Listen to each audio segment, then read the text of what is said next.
Να πάμε τώρα σε μία από τις πιο όμορφες οροσειρές της Ελλάδας, την Ύτη, η οποία γέμισε από δρομείς που λατρεύουν το ορεινό τρέξιμο και πήραν μέρος στον ερεινό μαραθώνιο Ύτης Ηρακλής. Ο αγώνας έγινε για ένατη φορά με μεγάλη επιτυχία και είχε αφετηρία και τερματισμό την Ιπάτη. Δρομείς ορεινών αποστάσεων, επαγγελματίες και ερασιτέχνες αθλητές, αλλά και απλοί επισκέπτες γέμισαν την κεντρική πλατεία της Ιπάτης για τον ένατο ορεινό μαραθώνιο Ύτης, έναν από τους ομορφότερους δρυμούς της χώρας. Η ξακουστή Λουτρόπολη ήταν η αφετηρία και ο τερματισμός 3 διαδρομών στο υπέροχο αυτό βουνό της στερεάς Ελλάδας. Τον μαραθώνιο Ηρακλής, τον ημιμαραθώνιο Ελεύωρος και το μονοπάτι των Φαρμακηδών, που πήρε το όνομά του από γυναίκες που έζησαν τον Μεσαίωνα και έφτιαχναν ματζούνια από τα άφθονα βότανα του βουνού. Όπως κάθε μέρα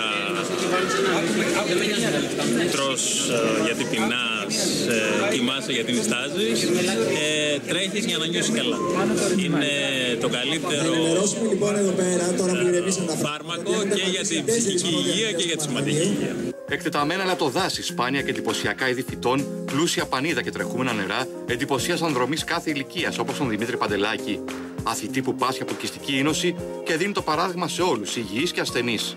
Κάνοντας αυτό που κάνω, να το διαδώσω, να πω ναι, έχω κυστική ήνωση, το παλεύω, έχω 80% αναπηρία, αλλά δεν το βάζω κάτω. Τρέχω, είμαι αυτό που είμαι. Όποιος θέλει να είναι δίπλα μου είναι για αυτό που είμαι. Δεν είναι ότι κάνω κάτι. Αυτό είμαι και θα πρέπει να περάσουμε αυτό το μήνυμα. Καπνοχώρη, Καστανιά, Νεοχώρη, Λιβαδιές, Γρεβενό. Χωριά και τοποθεσίες του όρου City που πέρα από τους ήχους και τα χρώματα είναι συνυφασμένο με μύθους, παραδόσεις και ιστορικά γεγονότα. Στις πλαγιές της City πηγάζουν ο Γοργοπόταμος και ο Μόρνος, το ευεργετικό για την υδροδότηση της Αθήνας ποτάμι.